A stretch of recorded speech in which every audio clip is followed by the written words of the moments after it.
अस्सलाम वालेकुम। वेलकम है आप सबका हमारे इस यूट्यूब चैनल जहांगीर सेज में।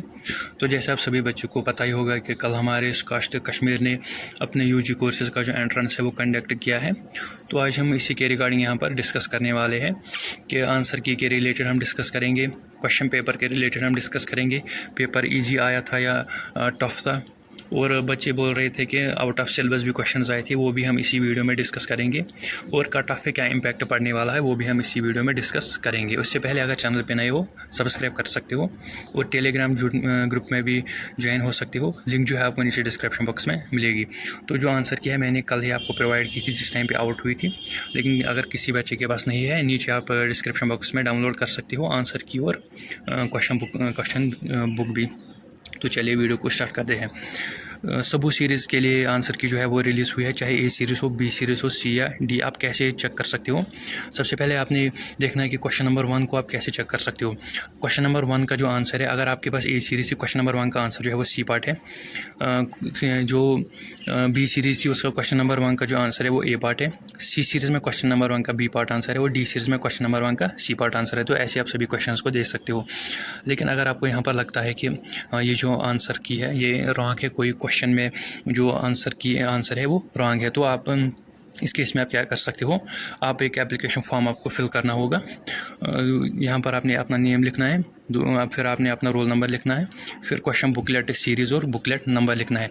जैसे आप ये सब करोगे फिर आपको इसमें क्या करना है कि यहाँ पर आपने क्या करना है, नीचे यहाँ पर देखना है कि पहले आपको देखना है कि कौन क्वेश्चन गलत है। अगर क्वेश्चन नंबर 1 आपको लगता है कि इसकी आंसर गलत है तो आप क्या करोगे, यहाँ पर आप क्वेश्चन नंबर लिखोगे, इसमें आप क्वेश्चन नंबर 1 लिखोगे, उसके बाद ऑप्शनल आंसर की पे जो आंसर था उसको यहाँ पर लिखोगे, और जो आपको लगता है कि ये सही आंसर है उसको आप इस बॉक्स में फिल करोगे।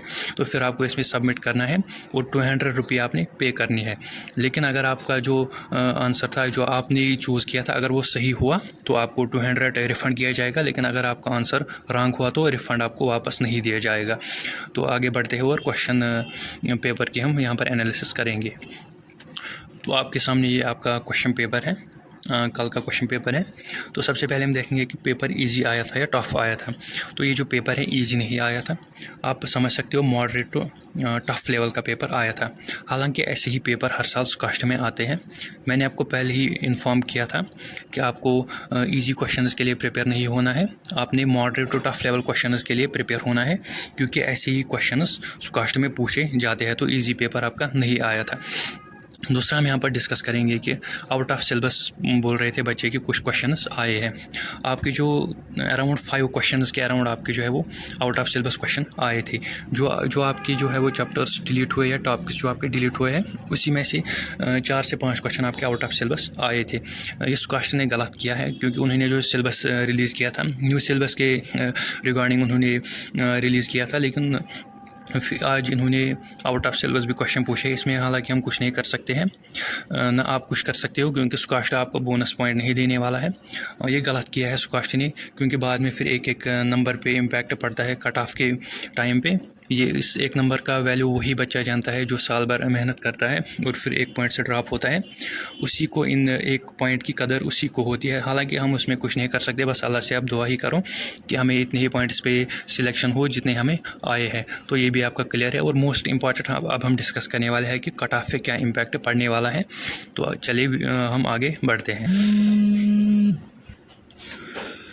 तो मैंने आपको जब मैंने वीडियो बनाया था तकरीबन आज से 1 महीना पहले मैंने एक वीडियो डाला था, उसमें मैंने आपको बताया था कि जो स्कास्ट का कट ऑफ एनालिसिस है ये मुश्किल है। क्योंकि स्कास्ट मेरिट लिस्ट रिलीज़ नहीं करता है या सिलेक्शन लिस्ट वो रिलीज़ नहीं करते हैं।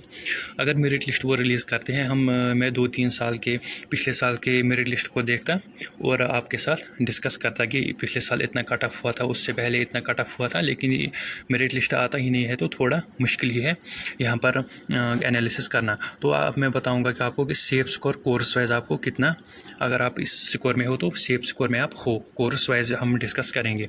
सबसे पहले जो कास्ट में बच्चे ज़्यादातर प्रेफर कोर्स करते हैं वो है BVSC कोर्स ज़्यादातर बच्चे इसमें प्रेफर करते हैं। तो BVSC के लिए आपको कितना स्कोर करना होगा। अगर आप ओपन मेरिट से हो तो आपको 110 प्लस अगर आपके पास है तो आप सेफ स्कोर में हो।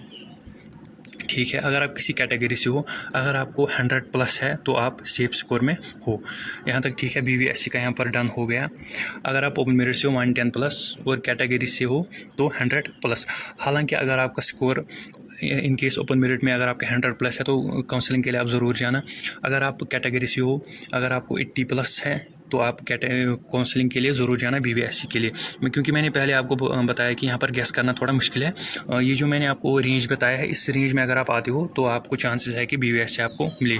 दूसरा जो इसमें बच्चे प्रेफर करते हैं वो है एग्रीकल्चर का भी हम देखेंगे, कैटेगरी वाइज देखेंगे कि कितना आपका सेफ स्कोर रहना चाहिए। अगर आप ओपन मेरिट से हो तो अगर आपने 70+ स्कोर किया है तो आपको एग्रीकल्चर में आप आ चुके हो, यानी कि सेफ स्कोर में आप आ चुके हो एग्रीकल्चर के लिए। अगर आप किसी कैटेगरी से हो, अगर 60+ है आपका कैटेगरी में, अगर आप हो 60+ अगर आप किया है तो भी आप सेफ स्कोर में हो। इन केस आप अगर आप कैटेगरी में हो, आप एग्रीकल्चर के लिए काउंसलिंग में जा सकते हो।